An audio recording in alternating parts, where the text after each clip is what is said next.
Pernah dengar soal sebuah amalan yang dijuluki cahaya dari segala cahaya?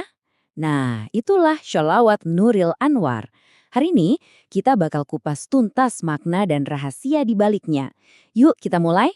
Sholawat ini bahkan punya julukan yang dalam banget, Sirril Asrar, yang artinya rahasia dari segala rahasia. Dari namanya aja kita udah bisa nebak, pasti ada sesuatu yang super istimewa di balik lafal-lafalnya. Intinya, sholawat ini dipercaya bisa jadi penawar duka dan kunci pemuka segala kemudahan. Nah, sekarang yuk kita bedah bareng-bareng apa sih makna sebenarnya dan gimana kekuatan spiritualnya bisa kita rasakan. Oke, biar kita makin paham, kita mulai dari identitasnya dulu. Ini dia bagian pertama kita, cahaya di atas cahaya. Yang menarik, sholawat Nuril Anwar ini saking terkenalnya sampai punya beberapa nama lain loh. Ada yang menyebutnya sholawat Badawiyah Sugro, dan seperti yang tadi kita bahas, Sirril Asrar.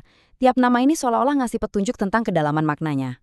Sekarang, yuk kita gali lebih dalam lagi. Siapa sih penggubah sholawat ini?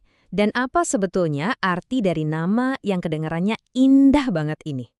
Ternyata, sholawat ini disusun oleh seorang ulama besar dan wali kutub yang sangat dihormati, yaitu Syekh Ahmad Al-Badawi.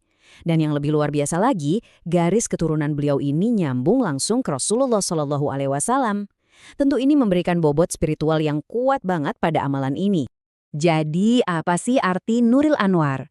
Secara harfiah, artinya cahaya dari segala cahaya. Ini tuh sebuah pujian yang luar biasa untuk Nabi Muhammad SAW yang menggambarkan beliau sebagai sumber dari segala cahaya, pemegang rahasia ilahi, penyembuh segala duka, dan kunci pembuka setiap pintu kemudahan. Lengkap banget kan? Oke, kita udah paham maknanya. Sekarang kita beralih ke bagian yang sangat praktis nih, yaitu bagaimana jumlah bacaan tertentu diyakini punya manfaat yang spesifik. Jadi, secara umum ada 3 level amalan nih. Dibaca 7 kali sebelum tidur untuk perlindungan, 21 kali sebelum berangkat kerja untuk kesuksesan karir, dan 100 kali setiap hari untuk hajat-hajat besar dan kelancaran rezeki. Sekarang kita bahas satu persatu ya. Kita mulai dari amalan yang paling ringan dulu, dibaca 7 kali sebelum kita tidur. Manfaat utamanya adalah sebagai perisai gaib. Amalan ini diyakini bisa jadi benteng spiritual kita dari gangguan-gangguan metafisika, entah itu sihir, guna-guna, atau sekedar niat jahat dari orang lain. Lanjut, gimana kalau dibaca 21 kali? Nah, ini biasanya diamalkan sebelum kita mulai aktivitas, misalnya sebelum berangkat kerja. Ini nih yang disebut kunci pembuka pintu kemudahan buat urusan kerjaan kita.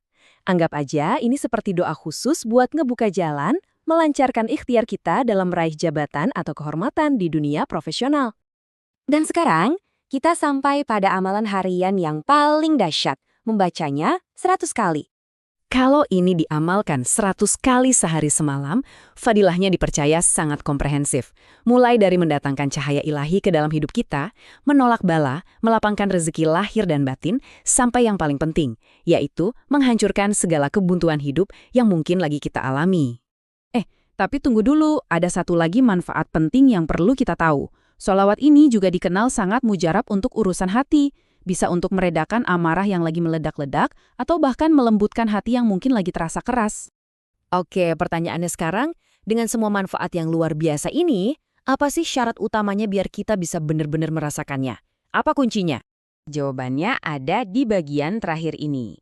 Dan kuncinya cuma satu kata, istiqomah. Apa sih istiqomah itu? Sederhana banget.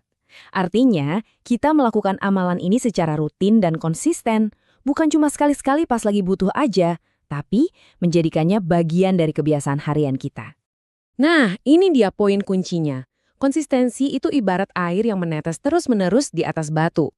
Awalnya mungkin nggak kelihatan, tapi lama-lama batu itu bisa berlubang.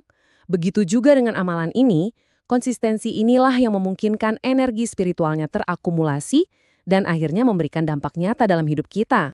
Sebagai penutup, saya mau tinggalkan satu pertanyaan buat kita renungkan bersama. Sejauh mana sebuah amalan yang kelihatannya kecil, kalau dilakukan secara rutin dan konsisten, ternyata punya kekuatan untuk mengubah hidup kita secara fundamental? Coba deh direnungkan. Mari mulai langkah istiqomah hari ini. Unduh panduan gratisnya di deskripsi. Subscribe untuk koleksi digital Islami lainnya.